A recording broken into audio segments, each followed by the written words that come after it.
Peace and love. Peace and love. It says, we're telling your followers that you started a live video. Okay? Okay?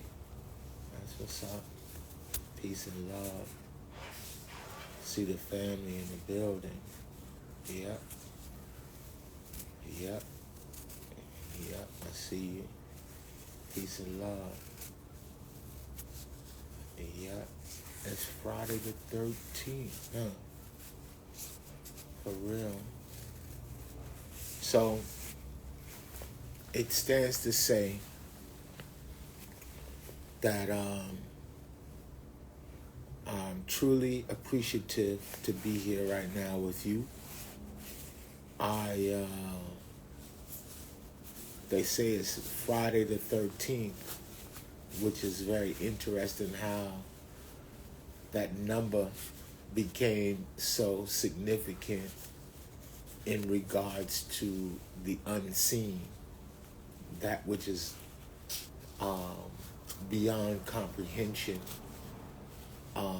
That one variable beyond the 12 becomes the apparatus by which to invoke into the mind of the human that there's a thing that transcends the physical.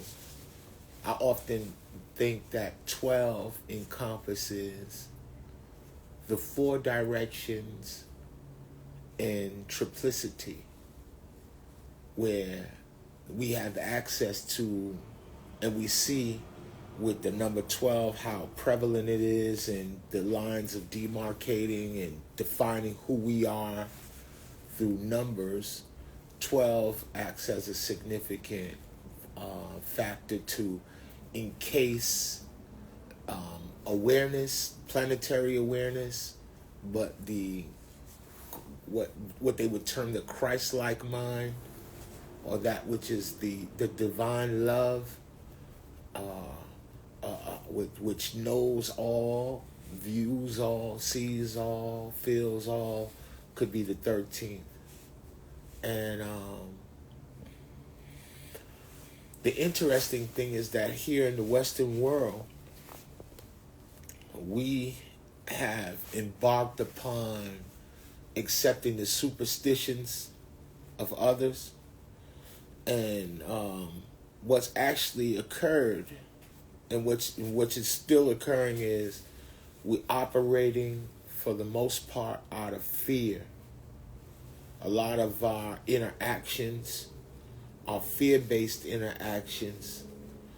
There is invoked in this Western world, with the lack of its own understanding, there's always a fear of the unknown. And I think we are the custodians of the unknown. And so long as we maintain some veneration or respect for the unseen, I think our salvation collectively resides in what do we keep to ourselves? What do we hold to ourselves to be the most sacred thing? It shouldn't be obtained. It should not be obtainable to the common mind, you know? So I think throughout time, for the most part, we have been, I want to say, blessed to be in possession of wisdom teachings from all various cultures,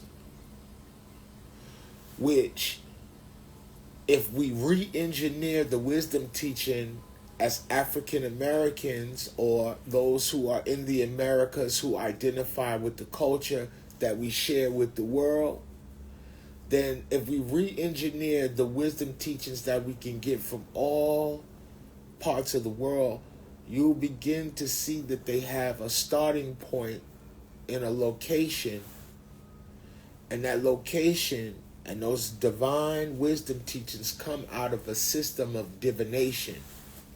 And that true religion, the highest form of veneration, is actually understanding and embracing the concept that there is nothing more important, nothing more powerful than one's relatives who have transitioned and transformed and have ventured off into the other dimension, the one beyond our perception. But then we have an ability to speak to them, and then they are the divine eye in the sky. So in all of this inability to truly understand symbols as they relate to you and your experience because you don't have access to myth, anything people tell you, you now associate to things external to you. What if that divine eye of providence that you see on the dollar bill, that you see in the Masonic Lodge, that you see in the court buildings, that you see in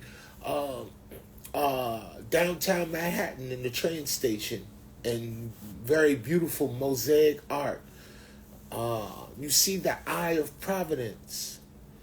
And what would make you associate that to something demonic or evil when in fact you were the original progenitor of symbols that invoke this awareness that there is an eye in the sky, and that eye in the sky is possessed by your ancestors.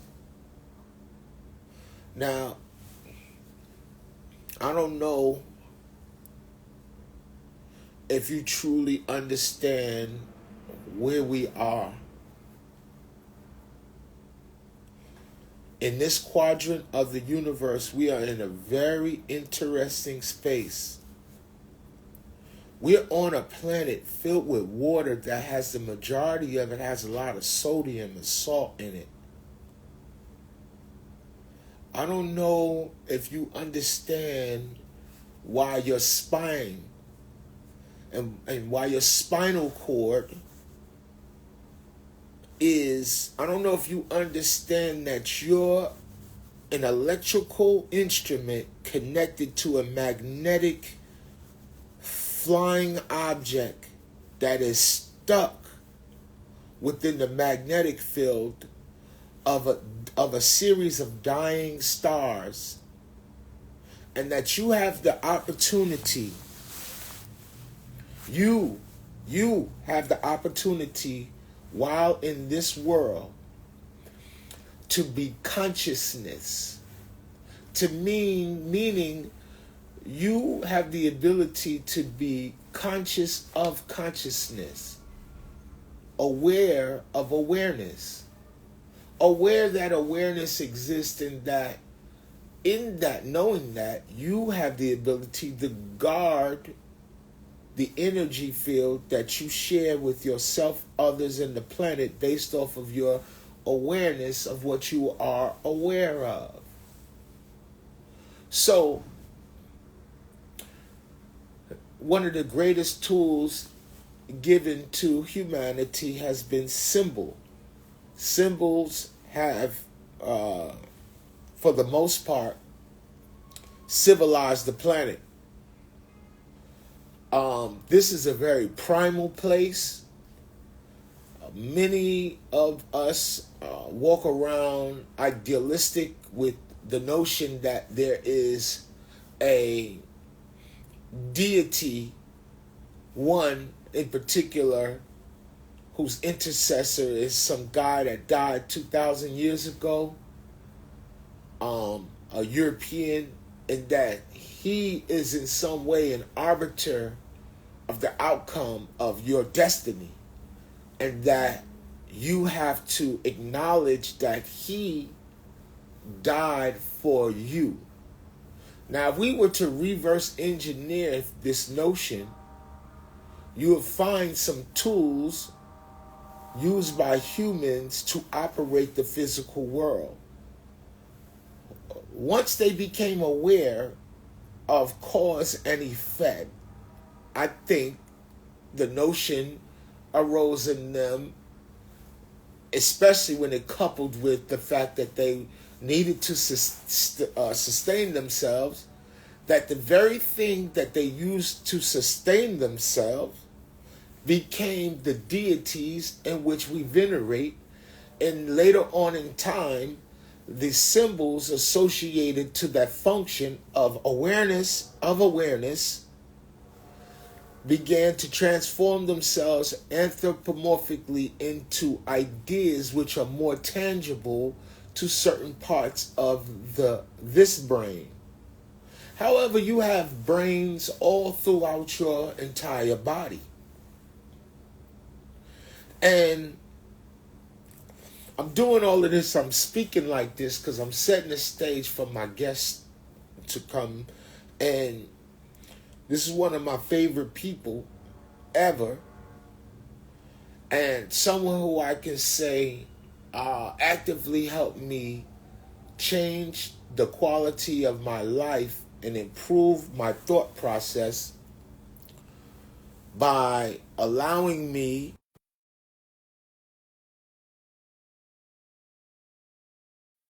I knew about, but I didn't actually have full access to, because I was trying to, I think, rationalize my experience on earth through social interaction and through street culture, not realizing that I'm beyond the street.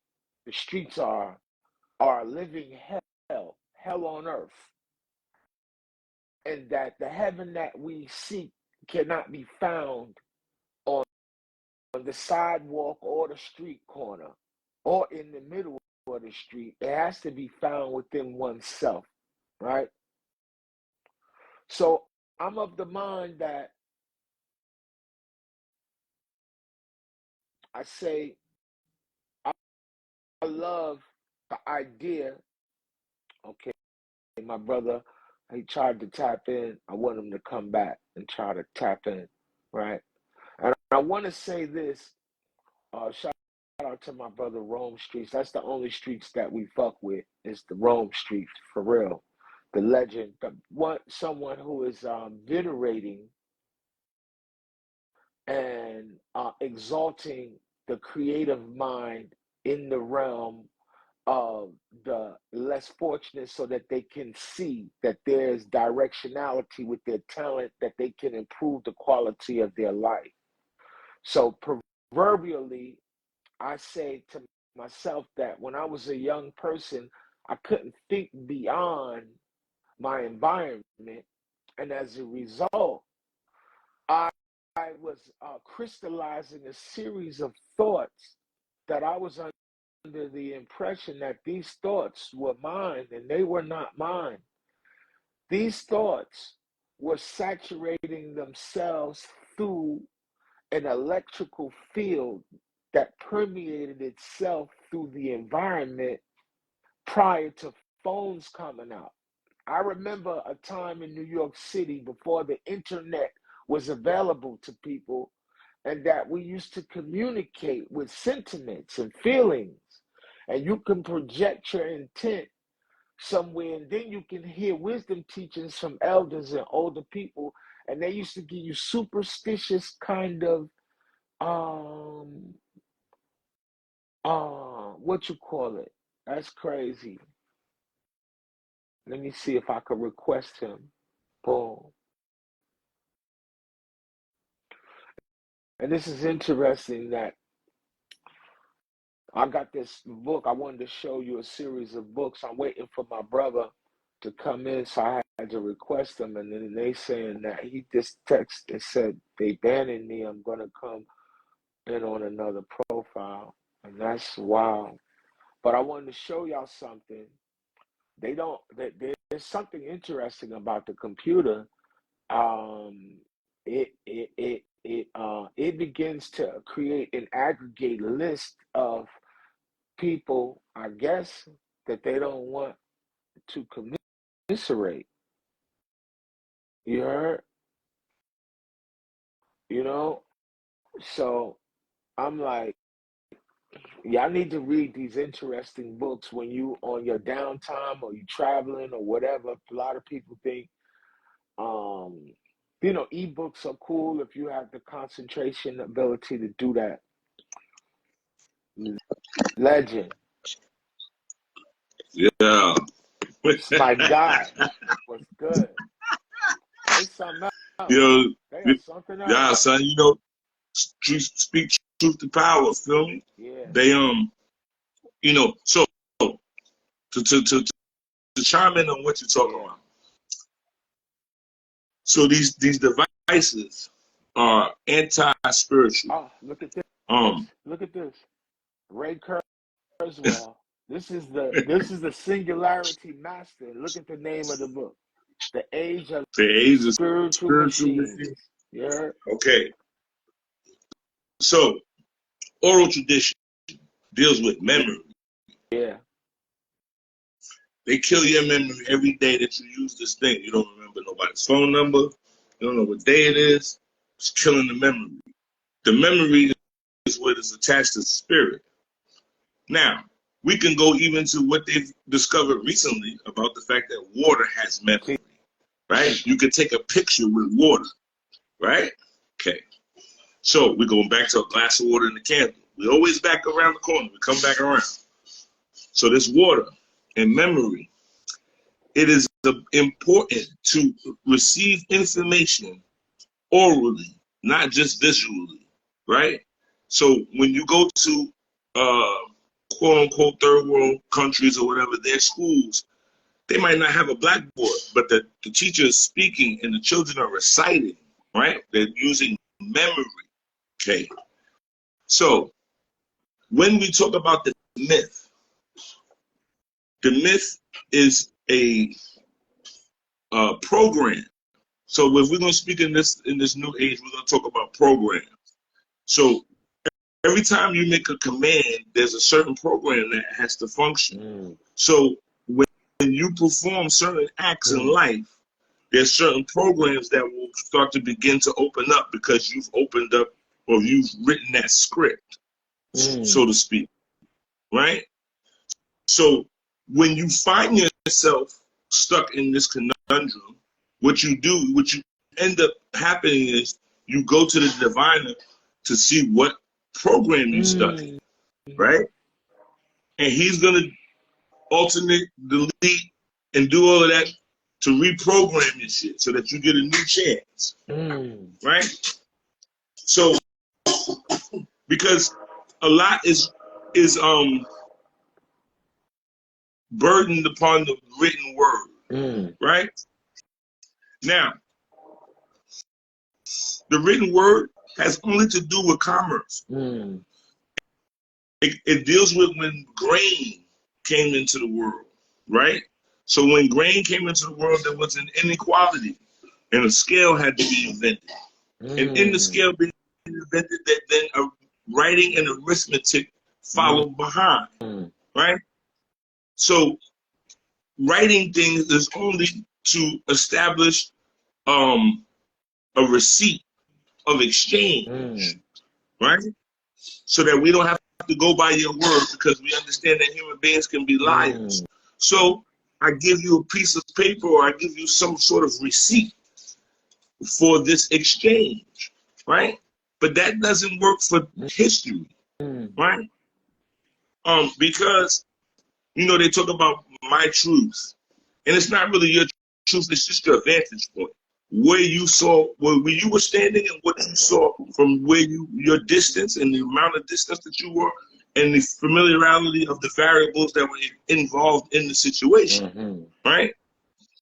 So we could be hypothetically in a situation like in a club and a fight breaks out. Those who are close to the people that got into the exchange have the best vantage point. They can tell you what they saw happen. People who are further away can only tell you what they perceive to happen, right? So in history, I'm going to tell you what I saw. It's not wrong. It's just from where I was standing, right? Because don't know those people, and I don't really know them, but I just kind of have an idea, and I think I saw what I saw. Right. Right? And this is why history doesn't do well with the written, because what happens is you only get one person's perspective, and you don't know where their vantage point is. Right. Right? And so a lot of the books that they be burdening themselves on are books written by people who were not there. Right. Right? Right. So there's no one there to argue the variables Right. of the circumstance. Right. You know what I'm saying? Right. Because you hear a story. So me and my man was watching something today, and it says that the dude was married to the woman, and she was sleeping with his brother. And he had 4 kids with her. One day he found out that 3 of the kids ain't his. Mm-hmm. And then he go and he eliminates the person, right? Mm. And if you heard the story and you only heard that, you wouldn't understand why he did it. He did it because his brother was doing the thing with his wife. And he was raising kids that weren't his, and they were smiling in his face, and he snapped. Mm-hmm. So you wouldn't have a context to his behavior, right? So in the myth gives you all the variables of what can happen in this program, right? So a guy comes to me, he's cheating on his wife. Yo, bro, this is not gonna work out good for you. 2 situations can occur. She could be doing things that he doesn't know that she's doing, and she can acquire something that he can give to him that he can give to his wife. Or one of them can become obsessed and try to hurt somebody that doesn't know that they're being targeted because they don't even know that they're involved in this triangle. Right? So I have to give the client, listen, this happened and that happened and then she did that. And he goes, wow, that's terrible. And I go, yeah, that's your situation. So that I put you in a point of view, right? In a POV of circumstances that you're in that you might be it's too cluttered for you to really see what's going on because you're on the ground. So it's my job to take you out of the situation and give you a different vantage point and allow you to see it how everybody else sees it. Right? Okay. So in the sense of the deity is based on the environment. I'll give an example. In Nigeria, in Yoruba land, in Oyo, lightning strikes there more than any other place in the world per capita. This is a known fact. Wow. Right? So people who make thatched houses in a lightning storm, that would be precarious. So the deity then comes down in interaction with the people and plays with the fire to alleviate their fear of this thing that they're suffering from within their environment. So he's saying, look, this fire is bad, but look what I could do with it. I can eat it, I put it on my head, and I roll around in it. It's really not that bad, right? It's like a parent. If you like, so when I was a kid, my father had dogs, so I had to go feed the dogs.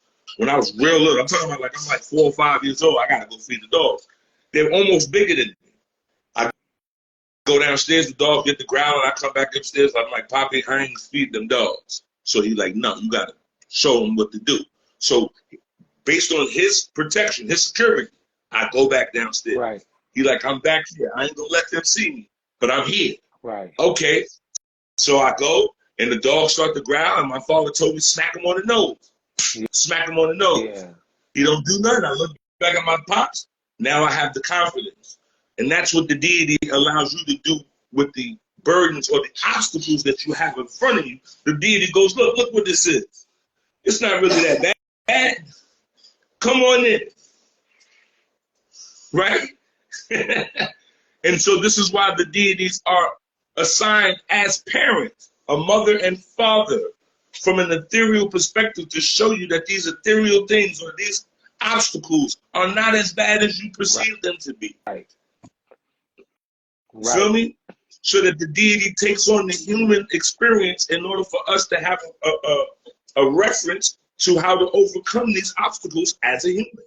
So it stands to say then, you just explained in a sense how these ancient cultures and this African spirituality offers the adherents emotional maturity. Yeah? And I Certainly. think Certainly. emotional maturity is something that I didn't know that I had to obtain. I thought as you get older, you just get mature emotionally as you get older, and that's not the case. I think that initiation into certain ways of thought offer that emotional maturity that is lacking and missing from much of the communities that we bear witness to, for real. Anytime we see Well, look. grown ass people like and I'm a shut up and let you talk. I say anytime we see grown ass people still perpetuating the way of life that we used to participate in when we was 15 and 16 years old, when I see you in your 40s and 50s and you still diddy bopping and acting like this sinister vice like character. I'm like, you missed a lot of classes. You just went right to lunch. For real. Well, that's comfort, and it's feminine. So Mm, I'm gonna go into this for a moment, real quick. So the masculine is external, and the feminine is internal, right? Now, as men, we don't perceive it, but you have to think about it when you're sick. mm, When you're sick, something is happening internally. You cover up and you get away from mm, everybody because you got to deal with this shit inside, mm, right? mm, So you have to remember when we copulate with women, we enter mhm, them. So they're dealing with us from the inside, not the outside. mm, And on the inside, I have to deal with that first before I can deal with the external, mm, right?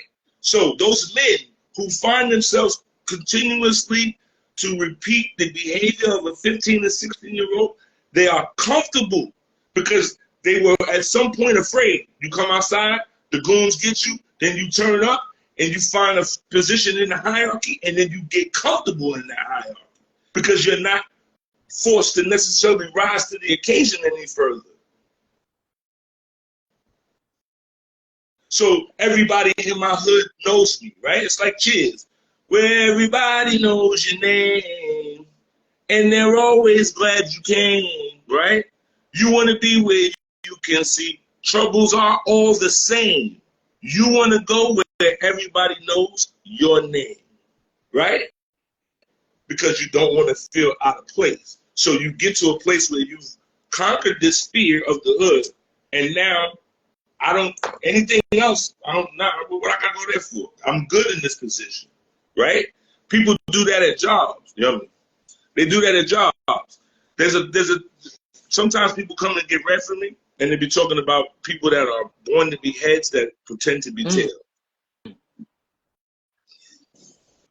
So that you'll be Say on the that job, again. Please say that again. born to be heads, but pretend to be tails.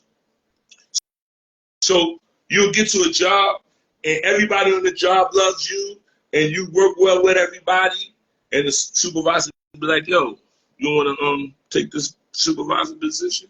Then be like, nah, I don't want that. Too much responsibility. I don't want to have to deal with everybody. But really, you're born for that. Now, you don't take that position, right? Guess what? Billy Bob got to take a job.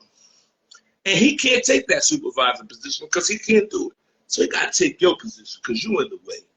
Because you have not realized that you have grown beyond your limits, right? It's like a plant that should start to grow. You got to take it out of the pot and repot it so it could grow bigger, right? You can't restrict it. And so sometimes people restrict themselves based on comfort because, unfortunately, societal-wise, we've only been really exposed to a feminine perspective, right? The black woman has been in control of the household for so long so that we think like that, right? And this is what allows us to stay in the same position. Like you said, you see grown men, dudes that were older than you, still back in the hood, dressing like they were the young boys. Like what? Because they can't leave that pond, right? So, sometimes the pond, maybe it might be some erosion and then the stream come in and then that pond open up and then you get to the river. Mm-hmm. that fish ain't going to the river because he a little fish in the river. You understand? Okay. Now, back to memory. Remember, the pygmy, the Twa, can identify 25 to 3,500 herbs by sight. I heard it was 5,000. Maybe more. You understand? That says that his brain, he's using more of his brain than we could ever imagine. Right? Now, his memory, because remember this, you are connected to your ancestors based off of memory. Right? So, you have a specific energy field, a memory field, right? There's things that are emanating off of you. I come in contact with you. One of those frequencies hits my shit and hits my memory thing that a dead man comes out. I don't know that you know this man, but because I have that memory and you share that memory and they come together, I go, yo, you know my man? And you go, that's my man, son. Like, what? You follow me because of the memory. If I don't remember him, if I had forgotten about him, I would not have recognized this frequency walking through your brother's house. Right? Memory. Even with the stars. Because it takes memory to chart them. Because they're dead. Right? Like you said. These are dead stars. There's none of them alive. So you're at every door that you look to in terms of your reasoning for your living or a sort of a calculation for your living, an almanac, so to speak, each one comes with the devil. It comes with the dead. You understand? So, memory.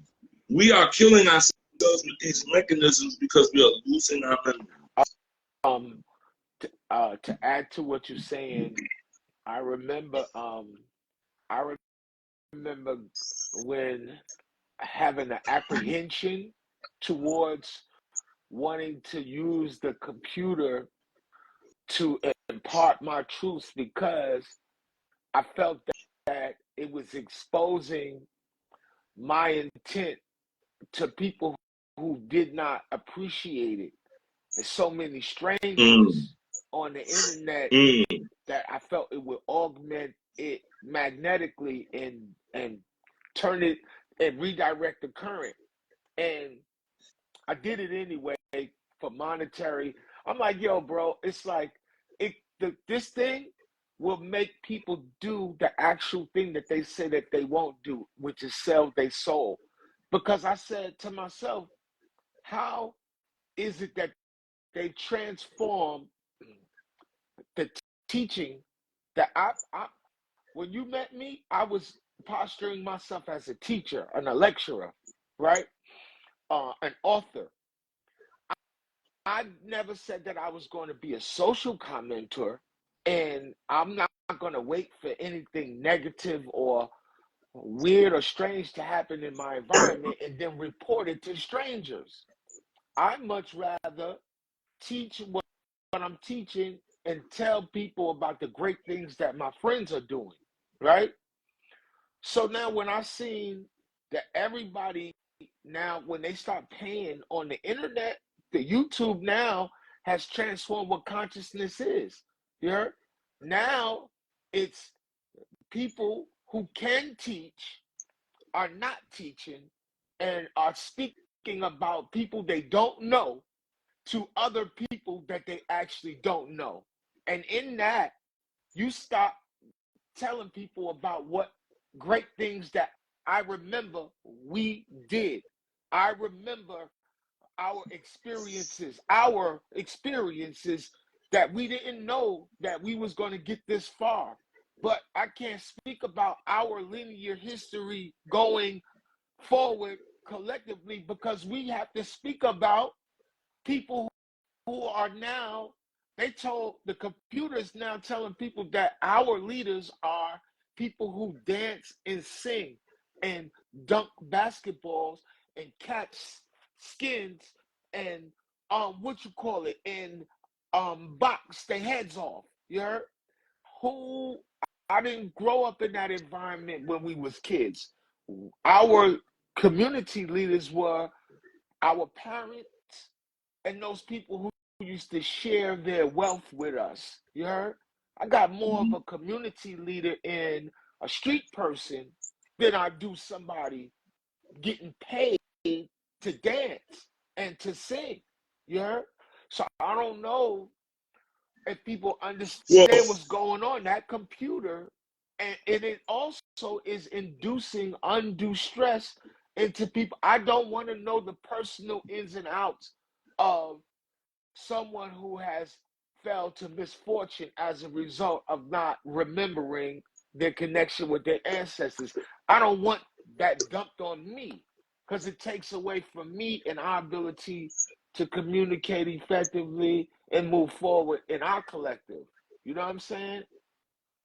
certainly. But so, like you said, we meet up and we share memories, Yes. right? The friends that you have for 30 and 40 years, when you get with them, you talk about those times, that memory, you share those memories, right? Now, we are now in the metaverse, but we started out in the you and I verse. Right. Verse.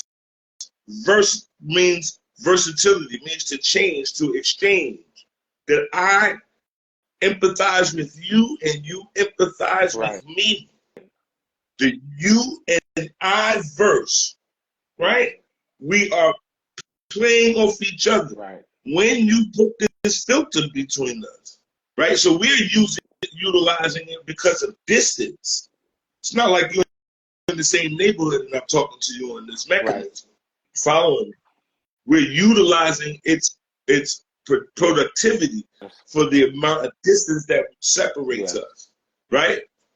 So we're utilizing it in that regard. But people live in the same house and will call each other on the phone in different rooms. I've seen this. Yeah. Right? Call each other on the phone. Yo, dinner's ready. Or you, like, what? You couldn't get up and knock on their door and have that universe? Right. That you hungry? Right. Maybe I made some chicken, right? I might be able to convince you to partake in with that, right? Which goes back to the grain. Breaking bread. Come on. So in my tradition, it is blasphemous to cut the bread. Teach. They say sliced bread is only for the military or the prison. Teach. To break bread is I have a loaf.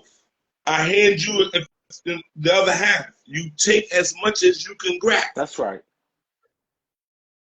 Breaking bread. I didn't relegate you to a slice. Right. So that we say we don't put the knife to bread because they said that the bread was not guilty. Come on. Right? Yes. So, grain. When grain came into the world and you put it in this pan and heat it up and it inflates, it expands. Yes. Oh, shit, we can feed more people. Yes. Right?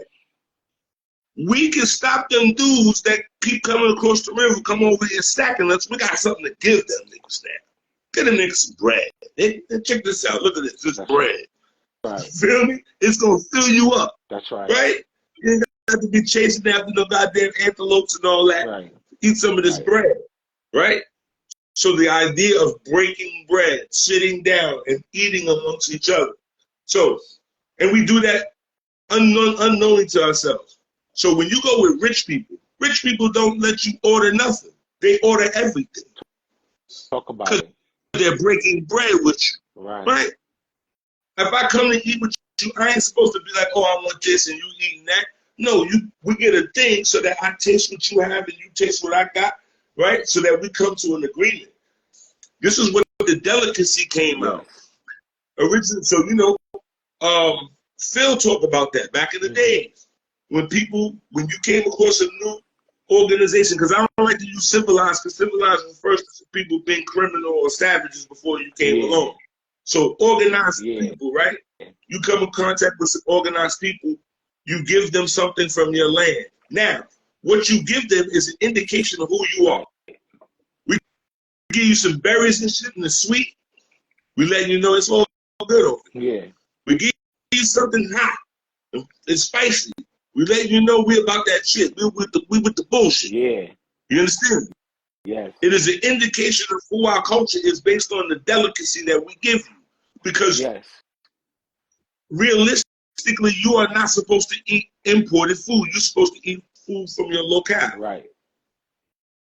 Right? Because the food that's in your locale has been picking up the temperatures and everything in your area to prepare you for the winters and the other changes of the seasons. Right? They've got us into this thing. This is why they do what they do, where they like people in Jamaica don't eat food that was made in Jamaica. They eat food from someplace else to keep you off balance, to keep your resonance on. Okay. So I say this with the utmost humility.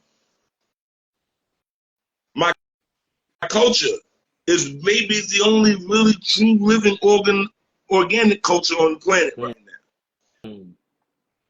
It infers a theology, a pharmacopoeia, Yes. language, Yes. diet, aesthetic, morale, song and dance. Yes.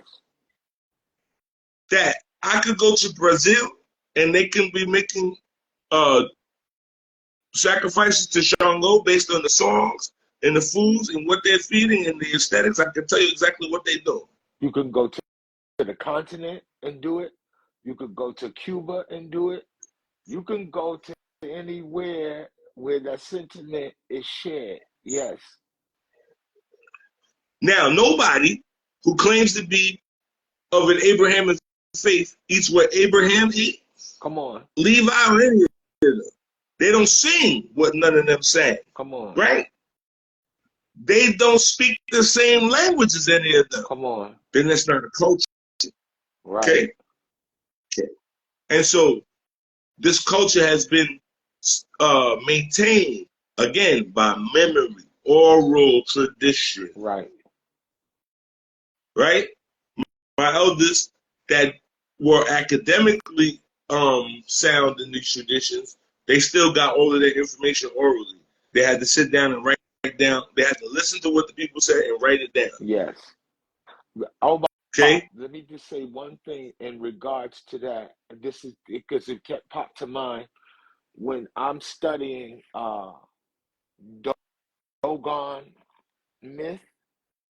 It is said that the myth that we are aware of in English encompasses almost less than 10% of what is actually known by those people.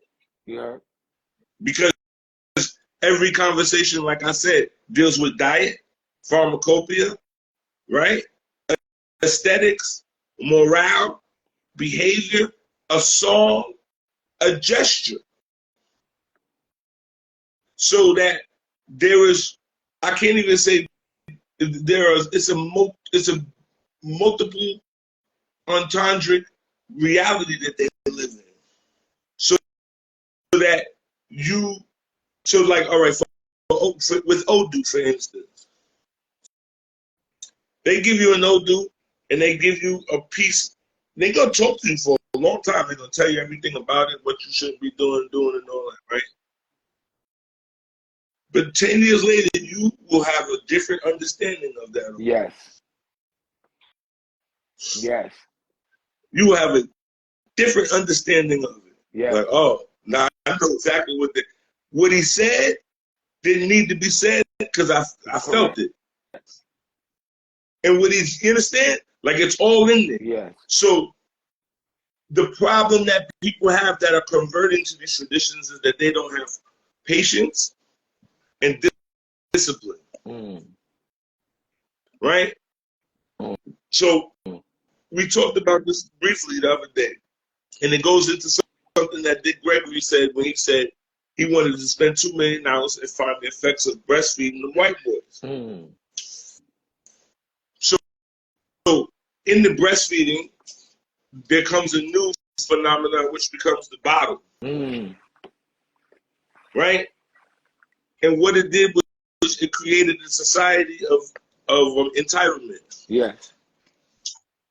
When you only can feed a baby from the breast, that means that there are limitations. There's a time that I got to go to sleep. There's a time that I got to do other things and you can't eat. And there's a time when it's too much. Right? So that means that there's limitations. You don't just get to have what you want all the time. Once they created the bottle, now I can shut you up with the bottle, right? Because I could just put this fake tit in your mouth.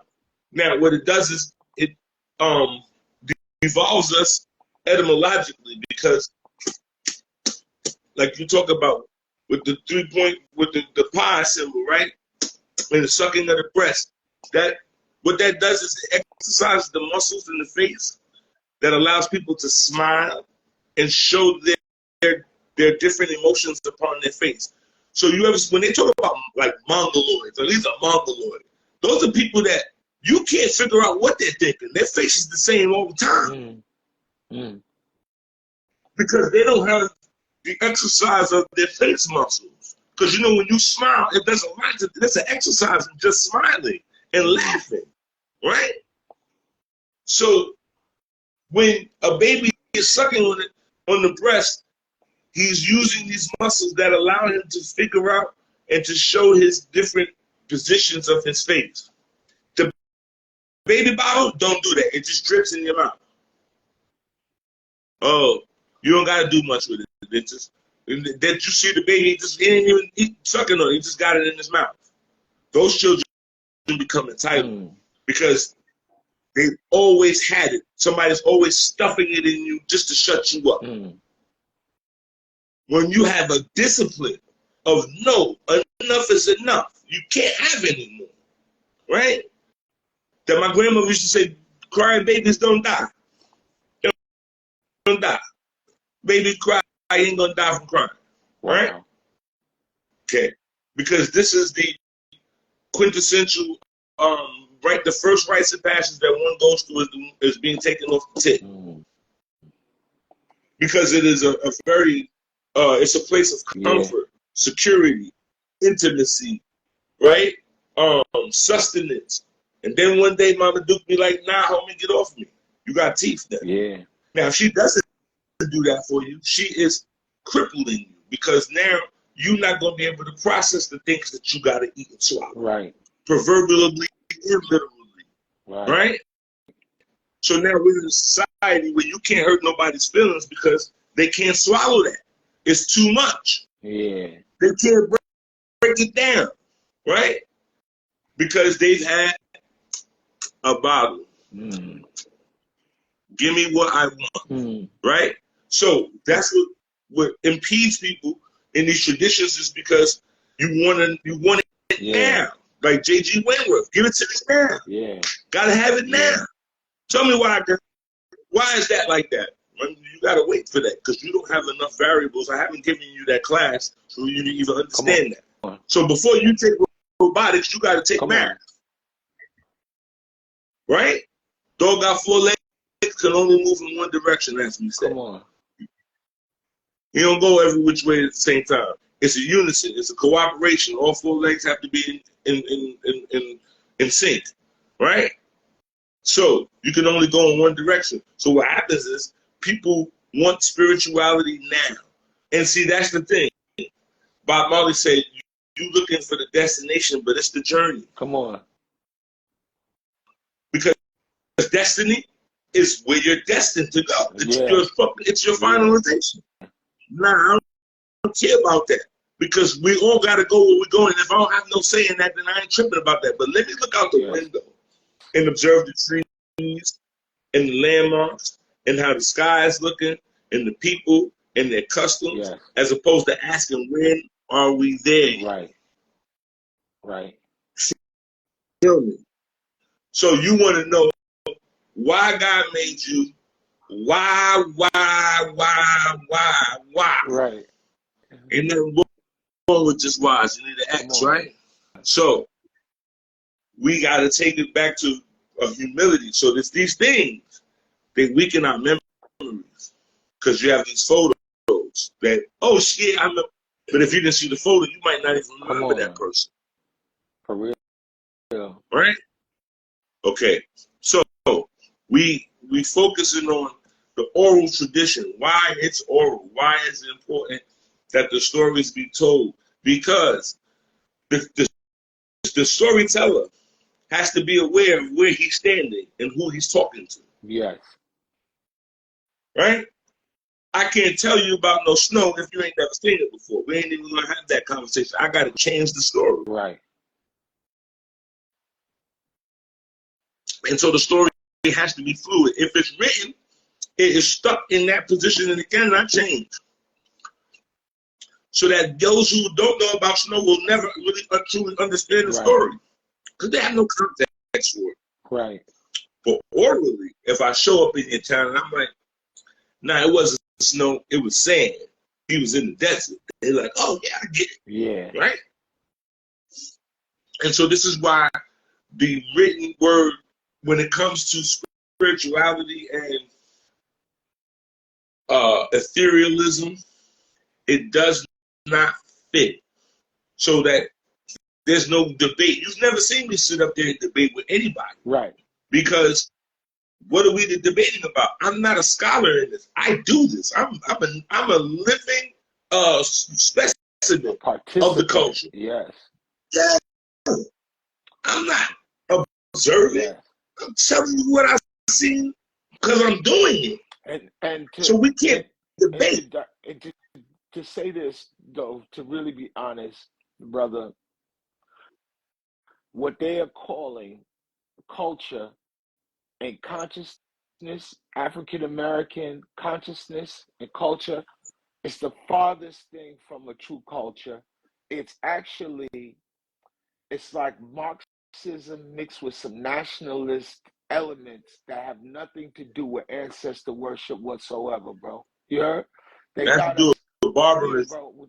It's barbarous. They got our people thinking that we supposed to be participating in the political ideologies and thinking about everything else but the ancestors.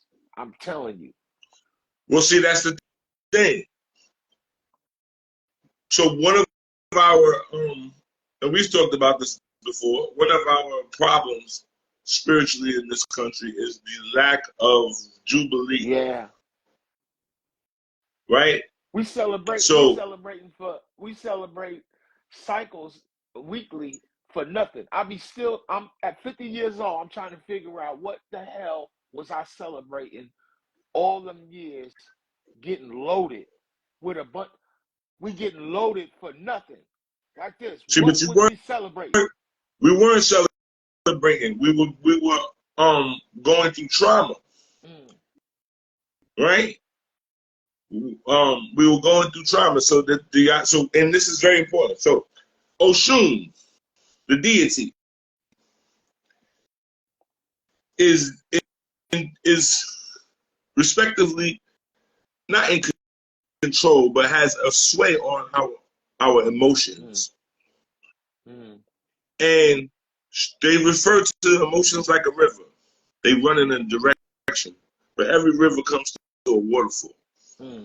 Oshun has a boat with oars, and she goes the opposite way of the river, of the current.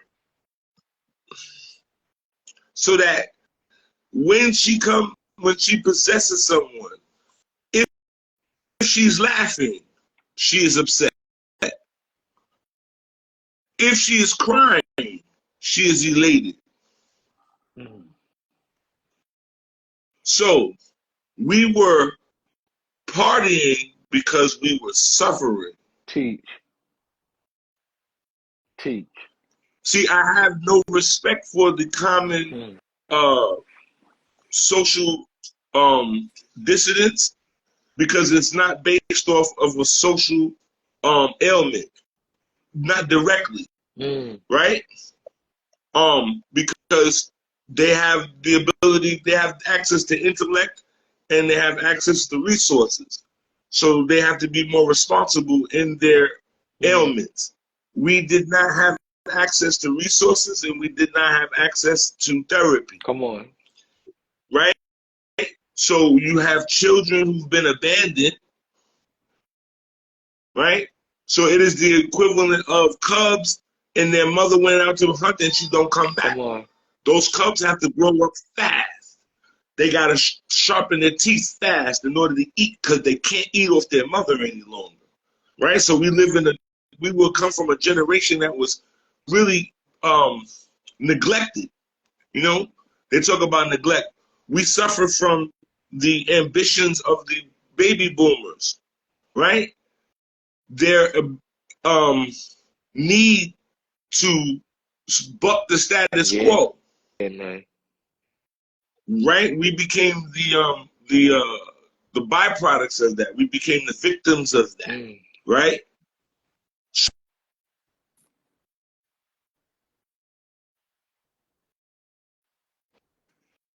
With the understanding that we were suffering through misery, but we were not taught to kill ourselves, and so we did not take that option, and so we put ourselves in precarious positions to put us on walls and on T-shirts. So that this is why one of the reasons why in certain pop culture and certain pop culture things are very nostalgic, because they brought up unspoken of issues that nobody wanted to talk about, because it was not cool to be seen as someone who would even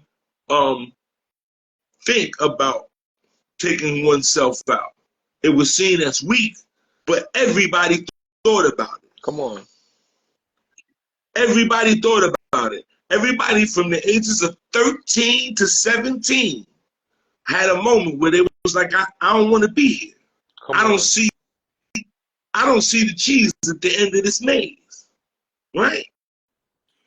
So, yo, bro, you know what you're saying is so deep, because I bear witness to that. You can't tell nobody that I don't want to be here no more without them immediately reducing you down to the lowest rung in the social hierarchy.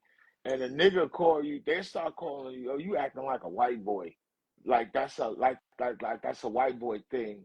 I promise you, brother, everybody have contemplated, and we have seen it. We have seen our people commit suicide in various forms. You heard? Certain. And they've committed it either with the overindulgence in various external chemical agents, or they have participated in that hierarchy where it brings out of you that sociopath. And we've been misnaming it and calling it gangsters. A lot of them brothers were actively participating in getting somebody to murk them. You heard? For real. Because you could. So when Christopher said, call my man cheat, tell him that my will is weak, I at 16, that's deeply affected me. It deeply affected me because I was burying my friends, and I did not understand if I would meet. I didn't know what there was at the end of the rainbow. What are you talking about? So that when I got to my 30s, I had a meltdown because I didn't know what to do. Nobody said that there was no fucking instructions about you make it to 30. What you doing? And the hood don't respect you. It ain't like you come back to the hood and you made it to 30 and they're like, good shit, son. No, they trying to take you out. You in the way. Get out of here. Right? So this is why the oral tradition is very important. And it was originally only kept with the storytellers who were the secret keepers who had discernment. You don't tell everybody every story. Feel me? And what I can say that I was lucky enough, like you said, I grew up with people in the street who had a sense of common sense. And so they gave you these little bit of tidbits of jewels to try to keep you sane. Because again, we were all on a kamikaze It mission. gets greater later. That's one of them. Yeah, One of them. yeah. That'll save your life for real.